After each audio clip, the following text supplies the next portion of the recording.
unlike the other two panels, I assume everybody knows what the chairman of the county commission does, so we're not going to allow him to discuss the duties there, yeah?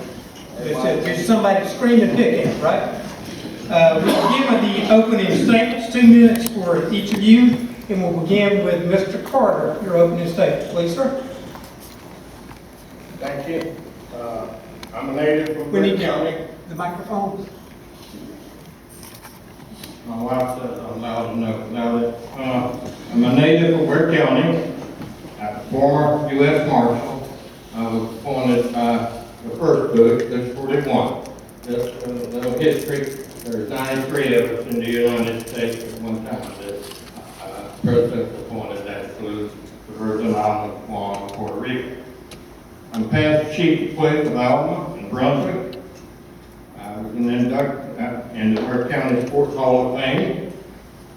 And I'm the member of the Sweat Memorial Baptist Church, son of the late Reverend Dennis Carter and Lucille Mercy Carter, married to Mary Thompson. She's sitting there. If she'd stand up, appreciate it.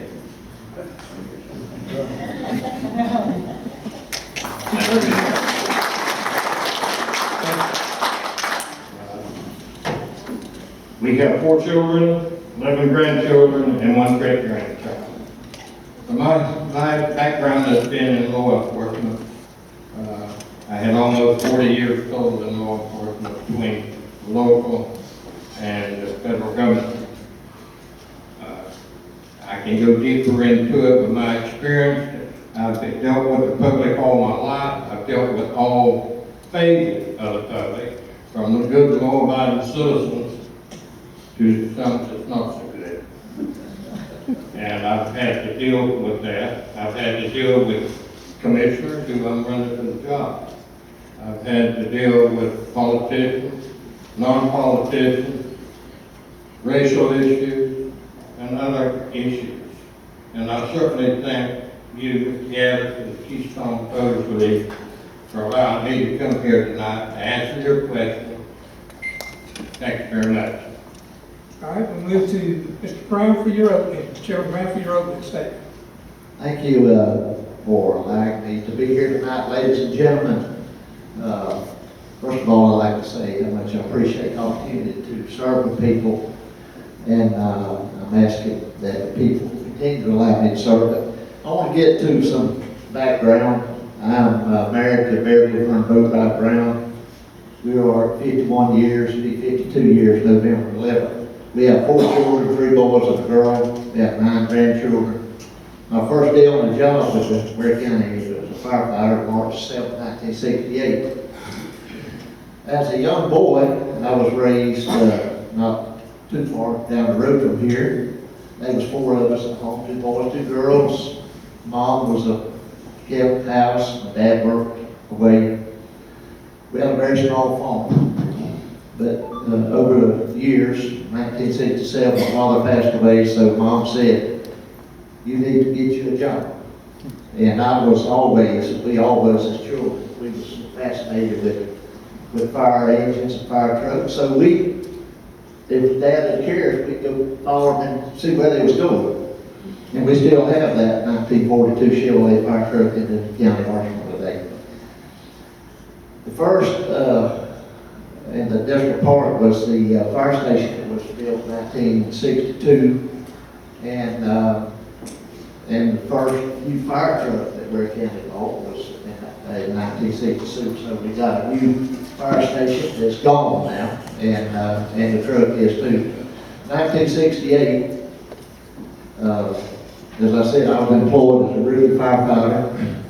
And I always wanted to do my best in everything I did.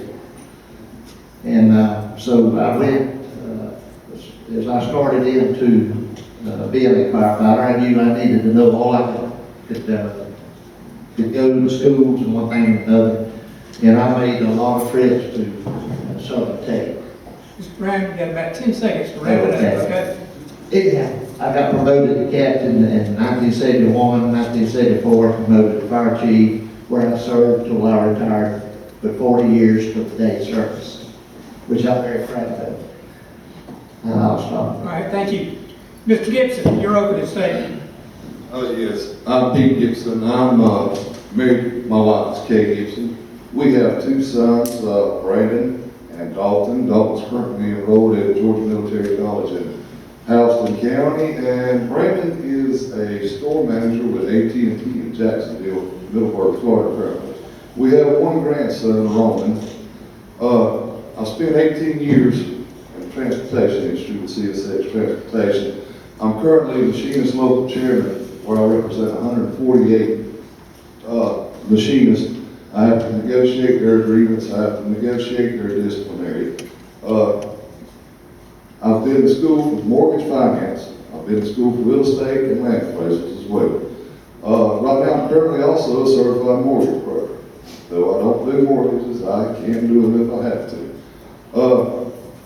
But I'm well versed in the transportation industry. As I said, I've got 148 men that depend on me knowing what I'm doing and understanding the transportation industry and understanding the budgets of the shop. I have to work with management on a daily basis to ensure that we stay in tune with the budget, with labor and overtime. And not only do I have 148 men that I represent, and they depend on me to understand the transportation industry, but their families depend on me as well. Because I keep those 148 families thriving, I keep a roof over their head, and I keep food on their table through the diligent efforts that I do with them. Thank you, Mr. Gibson. We'll start with the first question to you, Mrs. Carter, and each panelist will then be in turn allowed to answer. What are your ideas about reducing expenses or improving the efficiency of county operations? Well, any agency I ever worked for, I was known as being a conservative. One of the things when I was U.S. Marshal, I reduced our cost on handling real estate issues $1 million a year. Later, that went through all 93 districts, $93 million of tax money saved. I don't believe in wasting money, but I do know and to keep a infrastructure and it's up to date as we should, to keep our employees, to maintain those, we have to have money and that costs. And our infrastructure weakens, so does our ability to be competent and gain other businesses. So I'm conservative, but the money has to be spent wisely. And it's been my understanding that our employees has not had a decent raise in 8 years. That's unheard of. All right. Mr. Brown, your response. Okay, talking about budgeting, whenever I stepped in office, along with 3 more, whenever I stepped in office in January 1st, 2009, we was already in a $23,355,760 budget. So we had to tolerate that for the next 6 months, June 31. From that day till today, 2016, our budget was $21,045,784. We reduced the tax rate in 2012 from 16.549 to 15.8. It's the first time it's been reduced in years. That's a $2,309,976 less. Yes, and we've had to do without things we sure have to keep from raising people's taxes. And I have a commission, including me, that's adamant about raising people's taxes. We ain't gonna do it. Because there's other ways that we can generate revenue, and that's what we in right now in the process. There's a lot of things I'd like to say about that, but I can't because the people in the industry has asked us not to, so I have to just stay quiet about that. All right. And Mr. Gibson, how would you go about reducing expenses or improving efficiency in the operations of Ware County? Well, to begin with, Larry, most taxpayers, they want the services that they pay for. And right now, some of the taxpayers feel that they're not getting the services that they pay for. But at the same time, you have to look for waste, and as Chairman Brown has said, there's other ways of generating revenue so that you can expand that budget to deliver those services in a more efficient manner. But at the same time, we need to look for job redundancy. Is there jobs and departments within the county, say with department heads? Is there any redundancy there? If there's no redundancy, fine. But if there's redundancy, you consolidate those departments, you keep one of the department heads and you keep the other one working, but you're not meeting that salary that you had prior to. Meaning if you got a department head, say, two department heads earning $100,000 a year and they're both, per se, redundant of one another, well, you rid one, you don't put them in the street, you keep them working, but you lower their salary and then you bring it up, you consolidate department heads under one department head. I'm not at all, don't get me wrong, I'm not at all for putting anybody on another. Good Lord, we got enough of that now. But I believe too that with a strong economic development plan, that we can move forward and we can generate the revenue that we need. But we've got to have a strong economic development plan in order to do that. The stronger it is, the better it is. I'm all for building a stronger, economic, sound community for the future. But there's other ways. I don't agree with increasing taxes. But at the same time, you have to deliver the services that the taxpayers are paying for. All right, thank you. You led right into my next question, and let's go first to Mr. Brown, Chairman Brown. Economic development has been at a standstill in our community for several years. What are your suggestions to support economic development in our community, and how would you fund this? Yes, to you, Mr. Brown, yes. Well, as maybe a whole lot of folks know about, we are revamping and have been for the last 2 or 3 years, trying to get all the property we had owed up. We had WWDA.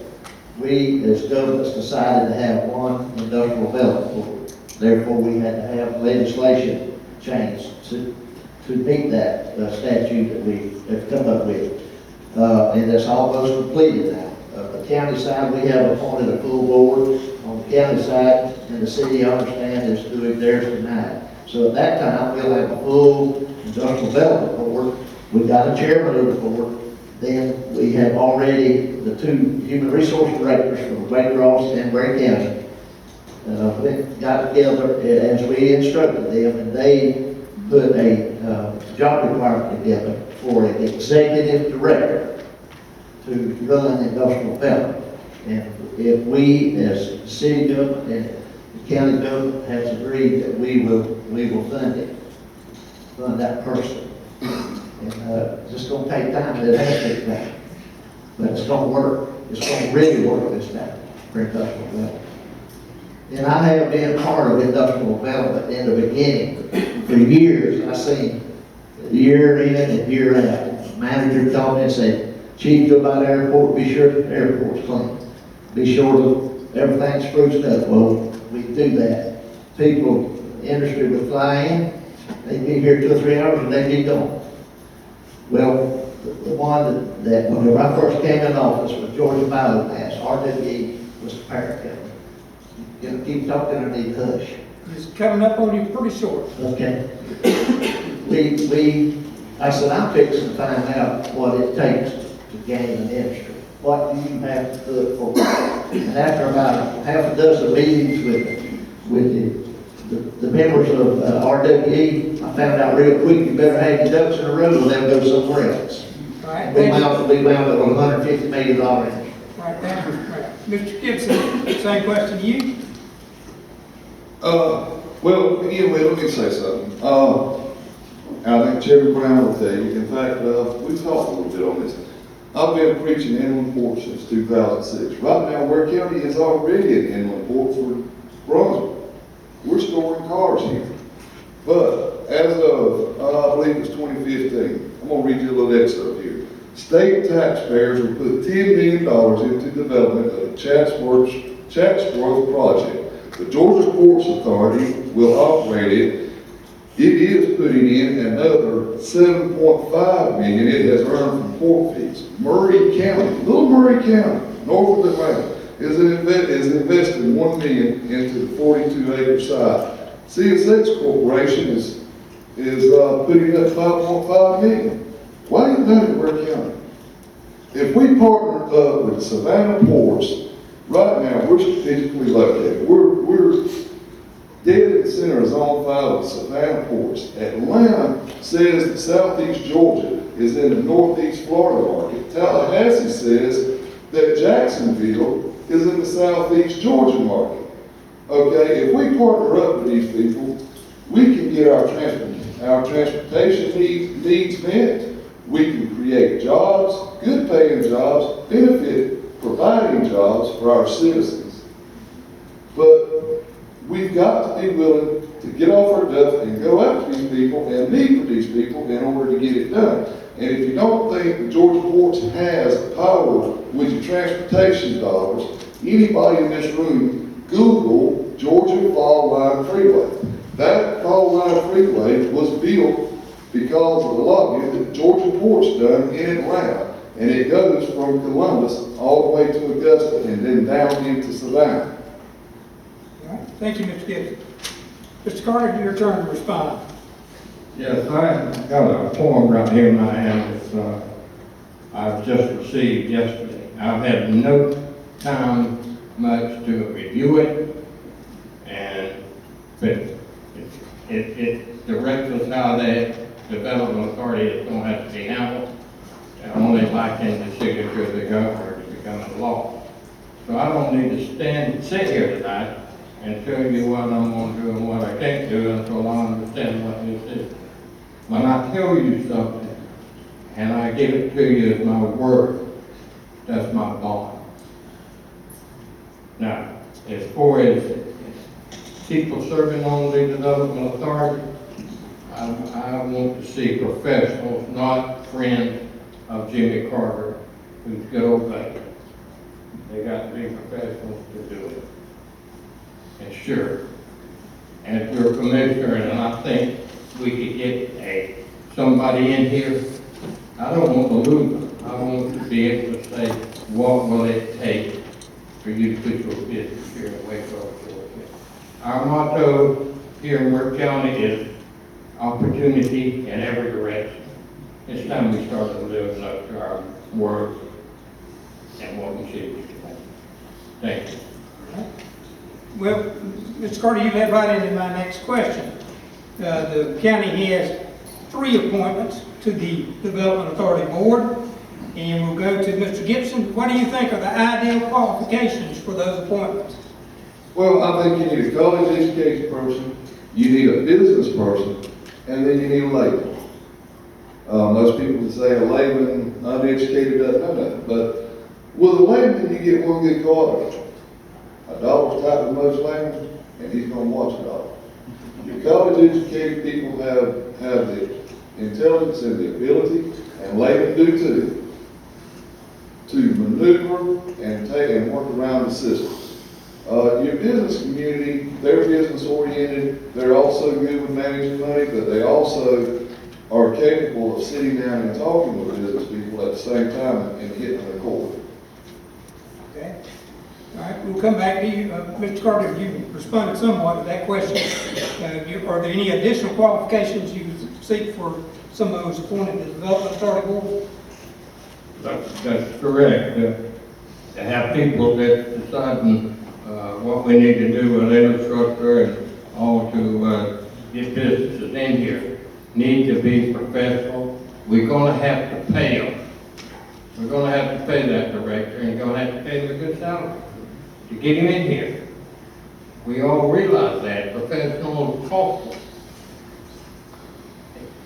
But am I for raising taxes? No.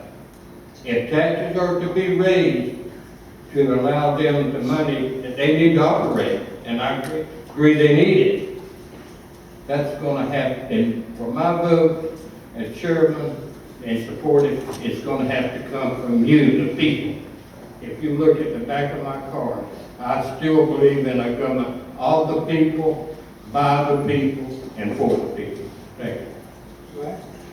Chairman Brown, what would be your qualifications for someone to serve on the board, the Development Authority Board? I think the people that's on the county side, I can't speak for the city side, but I think the people we got on the county side is very qualified.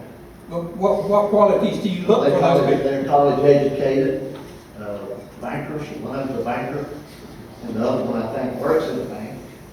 We didn't appoint, or this administration did. It was there whenever I came.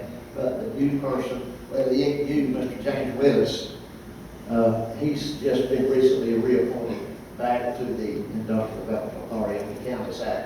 And the fourth, if we go by the rules, the law, once it's signed into law, then the chairman or his designee, or the mayor or his designee, is what the law is, I think. Yeah. The law has been signed by the governor. It has? Yes. Mr. Well, Carter said it had been. the information I have is it's been signed. It's been signed for several weeks. So, all right, we move now to Mr. Carter. And I asked this question for the folks running for the commission, or for the commission seats, and we'll see how well you do. I've had some disappointing responses, but we're going to see if y'all can do some better.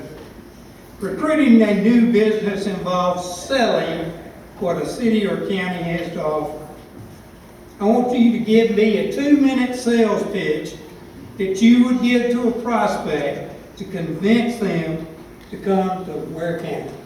And we're you, Mr. Carter. Your 2-minute sales pitch selling Ware County.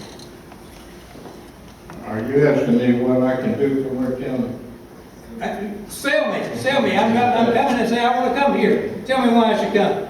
Well, I can tell you, if you look at our school system and compare it with anywhere in the state, our high school is a great high school. One of the few high schools in the state that offers a trade training while in high school. That's unheard of. We're a model to the rest of the country. We have a great college here. We also have a great technical school. We're failing to sell ourselves as to what we can offer. And we're losing 350 people a year, students, because we do not have jobs. Let me tell you something. When I went to Brunswick in '65, Waycross had about 30,000 people. Glen County versus Ware County. Ware County had 30,000. Glen County had 35,000. We've got to take and not make the railroad a problem. The railroad is part of Waycross, and Waycross is part of the railroad. And I'm already working with them as to how we can better serve each other. But with us not taking advantage of our schools, our surrounding counties, and what labor force we have, where Glen County is now not 35,000, probably 80 to 90,000, and this county is still maybe 35,000. I've had the experience of working with that group. I was on the committee for years as a traffic officer and as a police officer to help formulate our traffic. Thank you. Mr. Brown, your turn to sell Ware County. Well, as I was just saying a while ago about RWE Georgia Bible Pass, whenever I came in office in January 2009, Industrial Development had one conversation with those folks. First thing that come to my mind, I'm going to see what it takes to get an industry here. And let me tell you something, folks. You better have people sitting in that room whenever you come and they say, this is our last trip here. You better have people sitting there that can answer their questions. And if you don't, they're going to say bye and go somewhere else. Now, Georgia Biomass, I'm going to use that. We had everybody in that room that needed to be there. And we haven't. They went to South Carolina because they done been up down the eastern seaboard. And I was at the meeting tonight that the German representative stood up and said, wait just a minute. I got something to say to y'all. We're coming to Waycross. That was what a relief that was.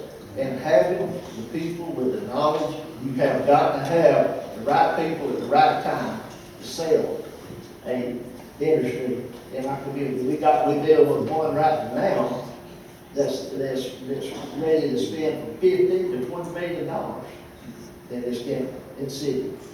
And we're doing everything that we're supposed to do to be sure we get them here. And one of the wealthiest men in Waycross, he told me, he said, I hope y'all taking these people serious. I said, you better believe we are. I said, we want them here.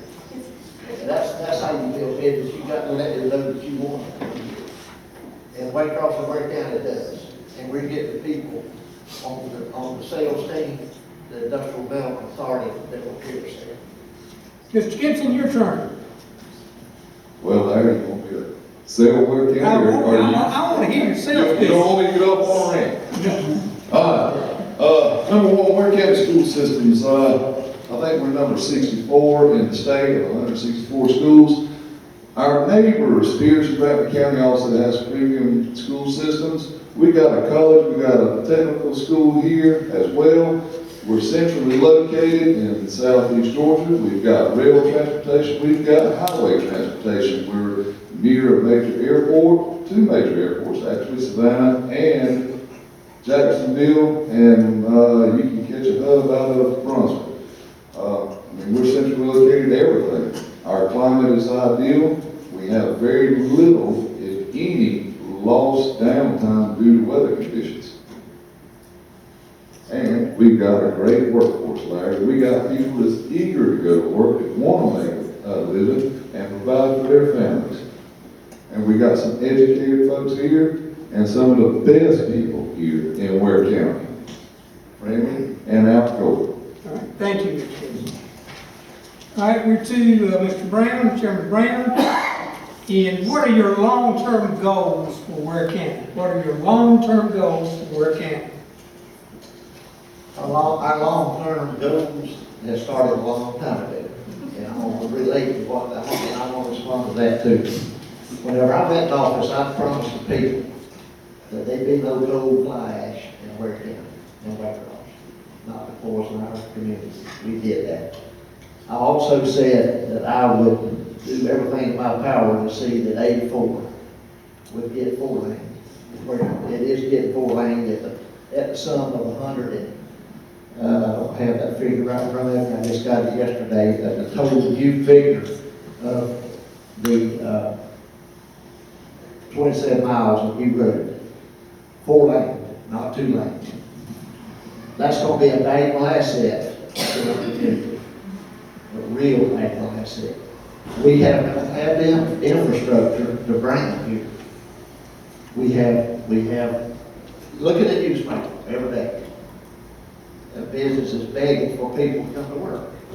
You know, they got the boat plant out there. They were hiring people, fixing to build another big building. MCRX has sold out to a bigger operation. They're going to add another 60 jobs, another 60,000 square foot building. So Waycross and Ware County has the potential for growth. And I think we can will put whatever it takes to get them here. And All right, thank you, Mr. Brown. Mr. Gibson, what are your long-term goals for Ware County? I'd like to see a stronger economic future for this community. What a lot of people do not understand, Larry, is that 40% of our children in high school right now live in poverty.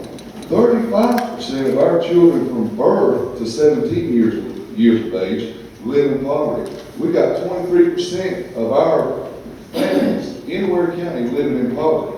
The average wage for mom and dad in Ware County breaks down to $8.23 an hour. I want to see that change, Larry. I'm tired of our children going to school hungry. We're doing lunch, the schools are doing lunch programs and breakfast programs, but we need to change that. We need to, I want to see a younger population retained in Ware County. I do not want to see Ware County go down the same road that Telfair County went down. As a small boy growing up, my mother and father's family was from up that way. And McRae, Georgia had the philosophy, if it was not textile or agriculture, they didn't want it. Telfair County today is the 5th poorest county in the state of Georgia. They're so poor, they had to close their hospital. Now, I'm going to paint a bleak picture here. Ware County taxpayers has got a hospital there that's about to come back under their control. Mayo brought up $17 million last year in losses. Can the taxpayers of Ware County write off $17 million worth of losses and keep the doors open? I don't think so. That's what I want to see, Larry. I want to see some strong economic growth, a more comprehensive transportation plan put into place and put into play, and I want to see people making a decent living for a decent day's work. Thank you.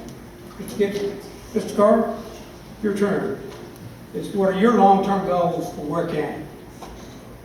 I hear a lot that's great, it's a great idea, but we can't continue to walk away from $65 million and job and growth and expect any reward out of what we just done.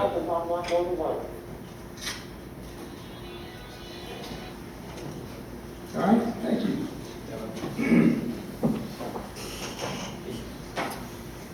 We have several people here that are from with the Friends of the Okefenokee Humane Society. And I want to ask you the question, how adequately do you think animal control is handled in Ware County? Are we doing an adequate job in Ware County, or could we improve? And if so, what do we need to do to improve? And I believe we start with Mr. Gibson this time. Well, animal control, I'm going to be honest with you, I focus on the major things. Animal control, I believe in leaving it to the experts. You ladies are the experts. You tell us what you need. Tell us how you want it. Please, this is not an exchange, okay? But If y'all sit down, I greatly appreciate it. I'll say this. I don't see why some adjustment couldn't be made somewhere to give you what you need. And I don't see why the city can't partner with the county to give you what you need and find a way to give it to you. Whether it be through fundraisers or whatever. We've got to work together as a community in order to serve the community. Mr. Carter? Thank you. I'm on the land lover, and I was discussing that today with some people. And I was asked a question one time, and I'd like to share this with you ladies. When I was chief, and he boarded animals, and he said, "Chief, in your years of experience as a police officer, have you ever dealt with a person that takes care of the needs of the pet and the animal that was a bad citizen?" I thought about that. I told him, let me think about that. He was scared. I did, and I could not recall an instance where people that took care of the animal race that I had to deal with on a criminal basis. That's why I support you. I know we don't have a lot of money, but there's other ways maybe to raise money, different events, but you need help. And you'll get it. Thank you. Mr. Brown? Yes, sir. Thank you, Mr. Larry. I want to respond to the thing. Some years back, we Ware County government, right after I came in office in 2009, we had the animal control. We put X number of dollars in each month. And I want to tell you what we're sending the city each month out. I don't know anything about the disbursement of it. We put $142,000 a year in animal control. Ware County government sends it to the city. I can't answer what the city does with it. But it was earmarked, has been for some years. But I can't explain to you how it's dispersed, because I don't know. All we've done, they said, we'll take animal control back over. They took animal control back over, and they wanted $142,000 a year, and we gave them this each month. By 12 and $142,000. This has been changed, and I don't know if I don't have any knowledge of it ever being changed. Is that 142,000 earmarked for animal control or for the animal shelter? Animal control. All right, would y'all please sit down? Animal control. We will go with our closing statements. We'll begin with Mr. Carter. You have 1 minute for your closing statement. Let me thank you again for inviting us tonight. Thank you that came. If you've got a pen, I'd like for you to write my cell phone number down. That is the way to get hold of me at 590-2165. I appreciate you. I know you're the people that's going to decide whether we take office or not. If I'm in office, I will be honest with you. I will, whatever I say, I'm not perfect, I'm far from dead, I'm gonna make mistakes, but I'm gonna be honest with you. Thank you for being here, may God bless you. Mr. Chairman Brown, your turn for your closing statement. Thank you, Mr. Larry. As I say, I'm a 47-year, full-month employee of Ware County government. Enjoyed every day of it. Whenever I retired from the fire department, I told my family what I was going to do, and they pitched a fit, and I said, no, I feel like that I can offer some leadership to this community. And we've done a lot. And we got a commission up there that works in harmony. I've had people walk up to me and say, hey, are y'all okay up there? And yes, we're okay. And I want you to know as taxpayers and voters, I appreciate your honesty, your courtesy. I appreciate you voting for me over the years. And I'm not supposed to be here any longer after December 31 this year. Fine. I know that's what God wanted. And I'm going to leave it at that. And thank Larry and Ms. Myra and the Keystone Voters League and all the Hall Tech for allowing us to use these facilities. You did not mean to say that. All the hotels. Sorry. Coastal Pines. I'm in Coastal Pines. Gotcha. Well, it's been changed so many times. Jimmy, you're running for office. The man's sitting there. I didn't call it trade school. All right, Mr. Gibson, rescue us, please. Take us out of here. Yes, I think voters in Ware County is ready for a change. They don't want to continue to do business as usual. And I can make one commitment to you, and that is that we will not do business as usual. Mr. G.C. has done an excellent job for his 8 years he's been there, but I think it's time for some young, fresh blood to come into the picture with some out-of-the-box ideals and some new way of thinking to bring this community into the next century. We've got a long road ahead of us, and I think those changes can be made. I feel strong that those changes can be made. We've got to focus on our industrial development as well as our transportation infrastructure. But as far as transportation goes, I want to see a more comprehensive plan. A Band-Aid on a gas balloon isn't good enough, folks. $65 million is a bunch of money. I wouldn't walk away from it, but I can promise you one thing: it would have went to a referendum, and the citizens of Ware County as a whole would have had a chance. I want to thank the candidates. We'll give them a round of applause.